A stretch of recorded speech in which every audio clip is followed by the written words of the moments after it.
Çfarë ndodhi me Die Glocken? A është këmbana naziste, anija e ufove që u rrëzua në Pensilvani në vitin 1965? Dhe çfarë i frymëzoi nazistët të krijonin makinën kundër gravitetit në formë zile? Këmbana naziste, ose në gjermanisht Die Glock, ishte një pajisje supozuar teknologjike shkencore naziste, një armë sekrete e cilësuar si arma e mrekullive. Pasqyra e ditëve të sotme ka bërë që shumë studiues të arrijnë në përfundimin se ajo armë, e ngjashme me UFO-t, në formën e një disku fluturues që shkon në hapësirë, është krijuar për të udhëtuar në kohë.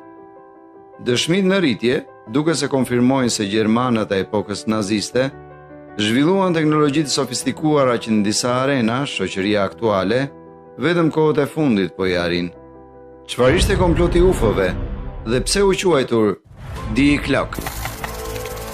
Abonohu në kanalin tonë, është falas, dhe të premtoj që nuk do të zhgënjehesh, por do të presësh me padurim videon e radhës. U përfol se gjatë luftës, gjermanët po punonin për një armë mrekullie të quajtur Die Glock ose Zilja. Ajo ishte rreth 15 metra e gjatë dhe qëndronte e fshehur në një bazë ushtarake, të njohur si ringjallja. Ajo fshihej në një bunker nëntoksor poshtë një strukture rrethore prej gurit të